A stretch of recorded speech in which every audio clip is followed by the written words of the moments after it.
La dystonie est un trouble du mouvement le plus commun après le Parkinson et le tremblement essentiel.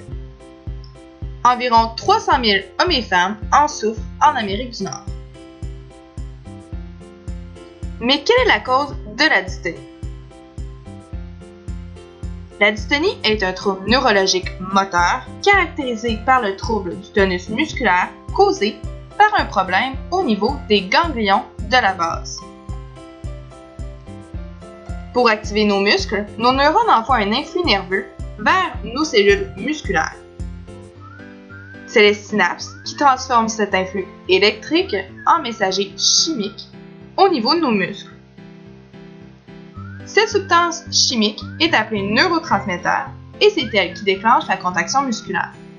Lorsque le processus est perturbé, on va parler d'une maladie telle que la dystonie musculaire. Le mécanisme de la contraction musculaire. Le muscle squelettique est constitué de cellules appelées fibres musculaires qui sont composées de myofibrilles. Les myofilaments font aussi partie de la cellule. Il y a les fins qu'on appelle aussi actines et épais myosines. Les fibres musculaires sont excitantes. Ils sont donc capables de produire un potentiel d'action en réponse à un stimuli comme l'acétylcholine. La contraction est initiée par une stimulation nerveuse au niveau du cerveau. Elle passe ensuite par le tronc cérébral, la moelle épinière, avant de traverser le nerf rachidien pour finir sa course à un motoneurone. Premièrement, l'influx arrive dans une terminaison axonique au niveau de la jonction neuromusculaire. Il y a libération d'acétylcholine dans la fente synaptique, puis la liaison à un récepteur. Il y a ensuite l'ouverture des canaux ioniques. Il y a ensuite la dépolarisation de la plaque motrice, puis le potentiel d'action musculaire est produit. Il y a ensuite l'étape du couplage d'excitation, qui est l'association du potentiel d'action au glissement des myofilaments. Il y a libération de Ca2+, ion calcium, et la liaison de cet ion à la troponine, qui modifie le complexe troponine-thrombomiosine. Le récepteur du calcium sur l'actine permet à celle-ci de s'enrouler et de venir accrocher les têtes de myosine. Grâce à l'ATP, la tête de myosine traque l'actine. Il y a donc contraction musculaire.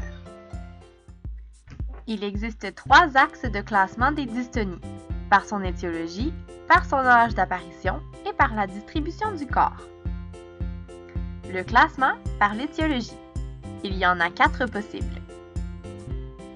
La dystonie primaire. La dystonie primaire ne peut s'expliquer par une pathologie. Elle peut être idiopathique ou encore de cause génétique.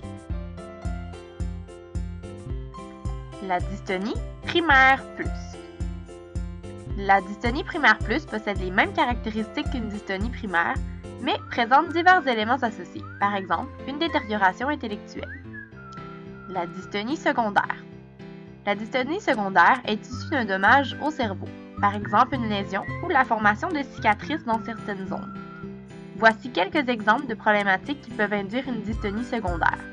Un manque d'oxygène à la naissance, le contact avec des toxines ou des drogues, un virus, un AVC, une pathologie comme la sclérose en plaques et bien plus encore.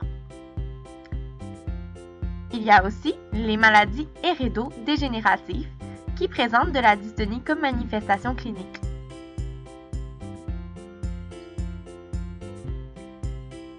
Le classement par âge d'apparition.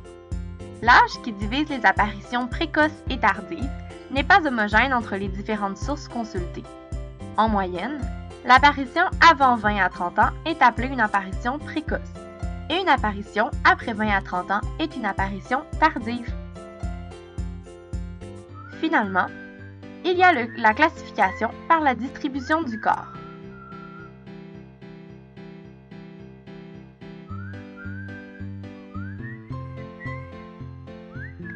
Les dystonies les plus communes sont les dystonies focales. On dit qu'une dystonie est focale si elle touche uniquement une partie du corps. Ces dystonies ont beaucoup plus de chances de se transformer en dystonie segmentaire, qui elles touchent 2 parties adjacentes du corps comme le cou et la tête. Il y a l'hémidystonie qui touche la moitié du corps, le bras droit et la jambe droite.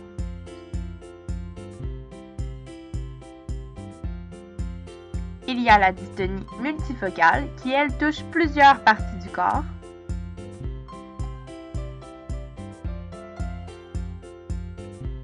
Et finalement, les dystonies généralisées qui s'attaquent à l'ensemble du corps.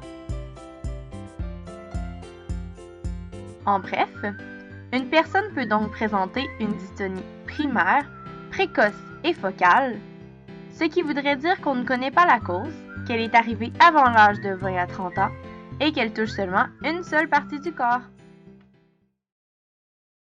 Lorsque je soupçonne une dystonie chez un de mes patients, je commence d'abord par un bon questionnaire en vérifiant les antécédents médicaux, chirurgicaux, psychiatriques et traumatiques.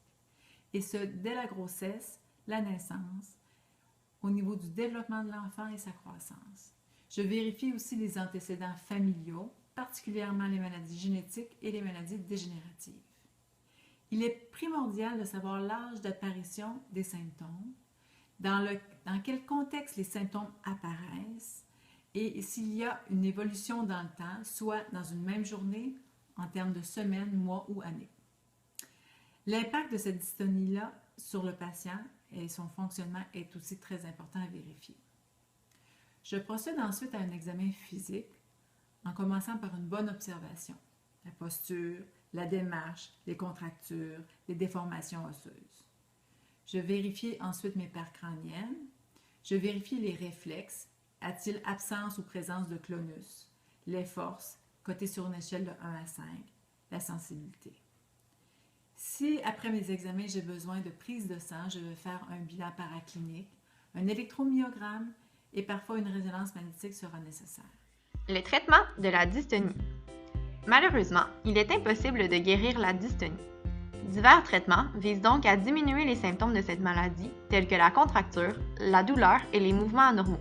Il est à noter que les traitements diffèrent selon le type et la gravité de la dystonie.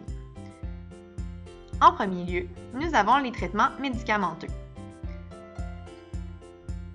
Tout d'abord, le levodopa est essayé devant la plupart des dystonies généralisées de l'enfant ou du jeune adulte afin d'éliminer la cause de la dystonie dopa-sensible, qui est une dystonie primaire.